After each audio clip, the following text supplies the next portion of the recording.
tienes que saber. Bueno, bienvenidas y bienvenidos a esta exploración de nuestro, digamos, vecindario cósmico. Hoy vamos a revisar juntos varias fuentes informativas sobre el sistema solar. Queremos entender un poco su estructura, cómo pudo formarse y qué lo hace tan particular. La idea es, tener una visión clara y rescatar algunos datos que son realmente sorprendentes de este hogar estelar que compartimos. Exacto. Y para empezar a entenderlo, hay un dato que es clave. Es un sistema dominado por una estrella, el Sol, claro, que concentra más del 99.86% de toda la masa del sistema. O sea, casi todo. Entender esa concentración de masa es fundamental para comprender casi todo lo demás. De acuerdo. A ver, vamos a desentrañar esto. ¿Cómo empezó todo? Las fuentes apuntan a una formación hace, ¿cuánto? Unos 4.6 mil millones de años, ¿verdad? A partir del colapso por su propia gravedad de una nube molecular gigante, una nube enorme de gas y polvo. Ajá. De ahí surgió el Sol y un disco giratorio de gas y polvo a su alrededor. Ese famoso disco protoplanetario, ¿no? Precisamente, ese es el disco donde nacerían los planetas. Y aquí entra un concepto que es crucial, la línea de congelación. Imagínate como una frontera invisible. Cerca del Sol, pues, hacía demasiado calor para que compuestos como el agua se solidificaran. Así que solo rocas y metales, materiales con puntos de ebullición muy altos, formaron cuerpos sólidos. De ahí nacieron los planetas interiores: Mercurio, Venus, la Tierra y Marte. Pequeños y rocosos, los que conocemos bien. Así es. Pero más allá de esa línea, aproximadamente a 5 veces la distancia Tierra-Sol, más o menos, hacía ya suficiente frío para que los compuestos que llamamos volátiles, Como el agua, el amoníaco. exacto, agua, amoníaco, metano, pudieran condensarse en hielo sólido, y resulta que había muchísimo más material de hielo que de roca y metal disponible en ese disco. Ah, claro. Esto permitió que se formaran planetas gigantescos.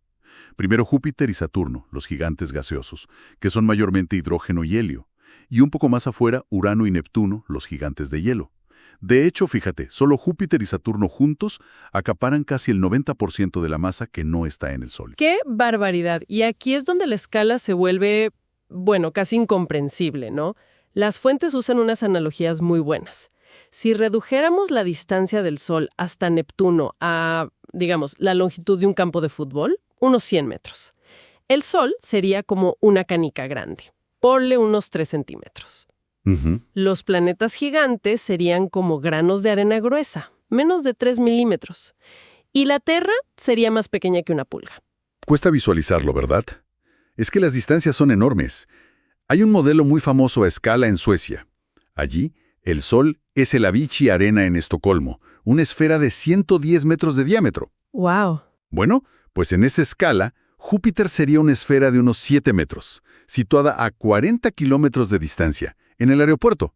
A 40 kilómetros. Sí. Y objetos lejanos como Sedna, que está muchísimo más allá, estarían a cientos de kilómetros. Realmente te pone nuestra existencia en perspectiva. Totalmente. Oye, ¿y cómo es la danza de todos estos cuerpos? ¿Siguen alguna coreografía? En general, sí. Se mueven de forma bastante ordenada.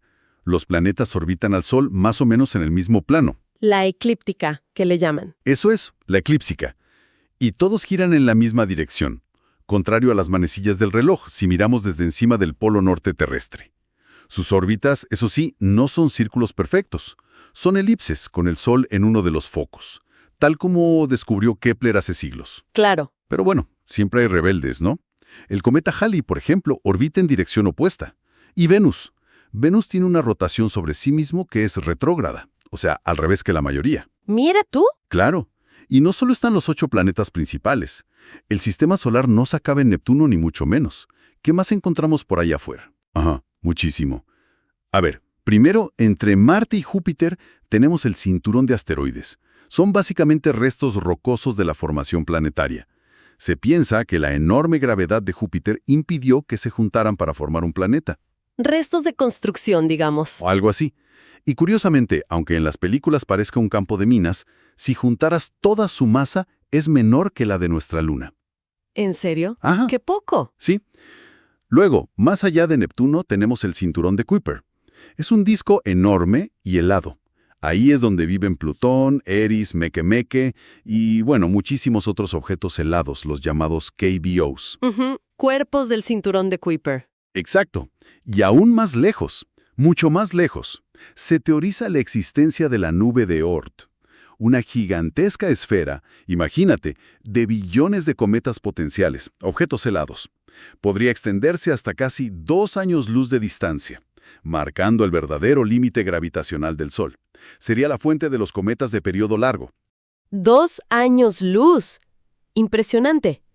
Entonces, recapitulando un poco la estructura que describen las fuentes, tenemos un sistema solar interior, que es caliente y rocoso. Ajá. Un sistema solar exterior, frío, dominado por los gigantes. Gaseosos y de hielo, sí. Y luego estas vastas regiones transneptunianas, heladas y misteriosas. El cinturón de Kuiper y la nube de Oort. Exacto. Y todo ello, todo el sistema, está inmerso en lo que llamamos la heliosfera. Piensa en ella como una burbuja magnética. La crea el viento solar, ese flujo constante de partículas que emite el Sol. Y nos protege. Sí, nos protege de gran parte de la radiación cósmica que viene del espacio interestelar. Es como un escudo.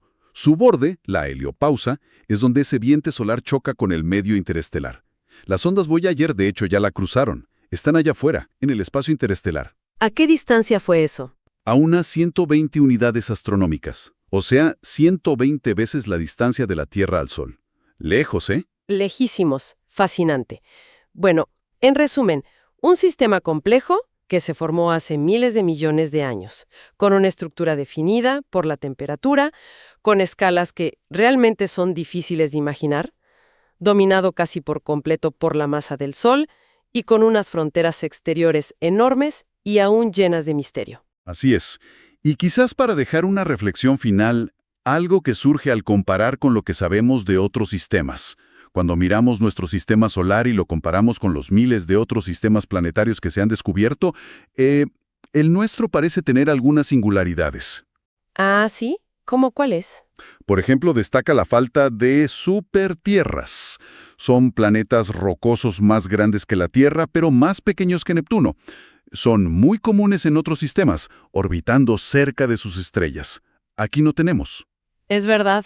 Y además, las órbitas de nuestros planetas son muy cercanas a ser circulares. Son bastante ordenaditas, mientras que en otros sistemas vemos muchas órbitas que son mucho más elípticas, más excéntricas. Y esto, bueno, nos lleva a preguntarnos qué procesos, quizás únicos, dieron forma a nuestro hogar cósmico tal y como es. ¿Y qué nos enseña esa diferencia sobre la increíble variedad de formas en que los sistemas planetarios pueden nacer y evolucionar por toda la galaxia? Es algo para seguir investigando. Todo lo que tienes que saber.